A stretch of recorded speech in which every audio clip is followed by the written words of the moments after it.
ಇತ್ತೀಚೆಗೆ ರಾಜ್ಯಾದ್ಯಂತ ಹೃದಯ ಸಂಬಂಧಿ ಕಾಯಿಲೆಗಳ ಪ್ರಮಾಣ ಹೆಚ್ಚಾಗ್ತಾ ಇದೆ. ಜನ ಕೂಡ ಅಷ್ಟೇ ಪ್ರಮಾಣದಲ್ಲಿ ಪ್ಯಾನಿಕ್ ಆಗ್ತಾ ಇದ್ದಾರೆ. ಹಾಸನ ಘಟನೆಯ ನಂತರ ಸಾಕಷ್ಟು ಪ್ರಮಾಣದಲ್ಲಿ ಯುವ ಜನತೆ ಸೇರಿಕೊಂಡು ಪ್ರತಿಯೊಬ್ಬರು ಕೂಡ ತಮ್ಮ ಹೃದಯ ತಪಾಸಣೆಗೊಳಪಡೋದಕ್ಕಾಗಿ ಆಗಮಿಸ್ತಾ ಇರುವಂಥದ್ದು. ಹಾಗಾದರೆ ಕಲಬುರಗಿಯ ಜಯದೇವ ಹೃದ್ರೋಗ ಆಸ್ಪತ್ರೆಯ ಮುಂಭಾಗದಲ್ಲಿ ನಾವಿದ್ದೀವಿ. ಇಲ್ಲಿ ಚೆಕ್ ಮಾಡ್ಕೊಂಡು ಬರೋಣ, ಯಾವ ರೀತಿ ಜನ ಹೃದಯ ಕಾಯಿಲೆಗೆ ಸಂಬಂಧಪಟ್ಟಂಥವರ ಸಂಖ್ಯೆ ಹೆಚ್ಚಿಗಾಗಿದೆಯಾ, ಕಡಿಮೆ ಆಗಿದೆಯಾ. ಇತ್ತೀಚೆಗೆ ಹೃದಯ ಸಂಬಂಧಿ ಕಾಯಿಲೆಗಳ ಪ್ರಮಾಣ ಹೆಚ್ಚಾಗ್ತಾ ಇದೆ. ಜನ ಕೂಡ ಪ್ಯಾನಿಕ್ ಆಗ್ತಾ ಇದ್ದಾರೆ. ಕಲಬುರಗಿಯ ಜಯದೇವ ಆಸ್ಪತ್ರೆಯಲ್ಲಿ ನಾವಿದ್ದೀವಿ. ಇಲ್ಲಿ OPD ಸೆಂಟರ್ಗಳ ಮುಂದ್ಗಡೆ ಸಾವಿರಾರು ಸಂಖ್ಯೆಯಲ್ಲಿ ಜನ ಜಮಾವಣೆ ಆಗ್ತಾ ಇದ್ದಾರೆ. 200-300 ಎವರೇಜ್ನಲ್ಲಿ OPD ಆಗ್ತಾ ಇತ್ತು. ಆದರೆ ಇದೀಗ ಈ ಪ್ರಮಾಣ 600-650ವರೆಗೂ ಕೂಡ ತಲುಪ್ತಾ ಇದೆ. ನಿನ್ನೆ ಒಂದೇ ದಿನ 600ಕ್ಕೂ ಹೆಚ್ಚು ಜನ ಕಲಬುರಗಿಯ ಜಯದೇವ ಆಸ್ಪತ್ರೆಗೆ ಬಂದು ತಮ್ಮ ಹೃದಯ ತಪಾಸಣೆಗೆ ಒಳಪಡಿಸಿರುವಂಥದ್ದು.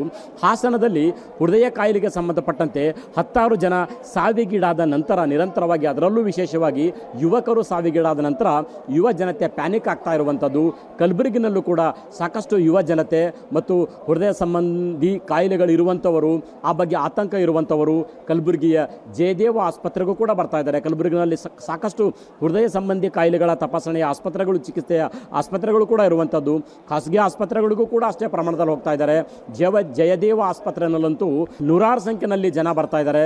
ಅದರಲ್ಲಿ ಯುವಕರಿದ್ದಾರೆ, ಮಹಿಳೆಯರಿದ್ದಾರೆ, ವಯೋವೃದ್ಧರು ಕೂಡ ಇರುವಂಥದ್ದು. ವಿಶೇಷವಾಗಿ ಹಾಸನದ ಘಟನೆಯ ನಂತರ ಯುವಕರು ಪ್ಯಾನಿಕ್ ಆಗಿ ತಪಾಸಣೆಗೊಳಪಡುವವರಂತರ ಸಂಖ್ಯೆ ಹೆಚ್ಚಾಗ್ತಾ ಇದೆ. 300-400ವರೆಗೂ ಕೂಡ ಜಯದೇವ ಕಲಬುರಗಿಯ ಜಯದೇವದಲ್ಲಿ OPD ಇರುವಂಥದ್ದು. ಆದರೆ ನಿನ್ನೆ ಮೊನ್ನೆ ಪ್ರಮಾಣವನ್ನು ಕಂಪೇರ್ ಮಾಡಿ ನೋಡಿದಾಗ 600ಕ್ಕೂ ಅಧಿಕ ಜನರು ತಪಾಸಣೆಗೊಳಪಟ್ಟಿರುವಂತಹ ಉದಾಹರಣೆಗಳು ಕಂಡು ಬರ್ತಾ ಇದ್ದಾವೆ. ಇದುವರೆಗೂ ನಾವು ಕಲಬುರಗಿಯ ಜಯದೇವ ಆಸ್ಪತ್ರೆಯ OPD ವಿಭಾಗದಲ್ಲಿ ನೋಡಿದ್ವಿ. ನೂರಾರು ಸಂಖ್ಯೆಯಲ್ಲಿ ಜನ ಸರದಿನಲ್ಲಿ ನಿಂತು OPDಯನ್ನು ತಗೊಳ್ತಾ ಇರುವಂಥದ್ದು. ಇದು ECG TMT ಸೆಕ್ಷನಲ್ಲಿ ನಾವಿದ್ದೀವಿ.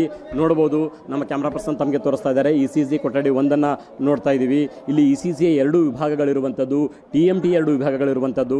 ಒಳಗಡೆ ಯುವಕರು ಕೂಡ ಸಾಕಷ್ಟು ಸಂಖ್ಯೆಯಲ್ಲಿ ಜನ ಪ್ಯಾನಿಕ್ ಆಗ್ತಾ ಇರುವಂಥದ್ದು. ಹಾಸನದ ಘಟನೆಯ ನಂತರ ಯುವ ಜನತೆಯೂ ಕೂಡ ಸಾಕಷ್ಟು ಪ್ಯಾನಿಕ್ ಆಗ್ತಾ ಇರುವಂಥದ್ದು. ತಮ್ಮ ಹೃದಯ ತಪಾಸಣೆಗೆ ಒಳಪಡಿಸ್ಕೊಳ್ಳೋಕೆ ಸಾಕಷ್ಟು ಸಂಖ್ಯೆಯಲ್ಲಿ ಆಗಮಿಸ್ತಾ ಇದ್ದಾರೆ.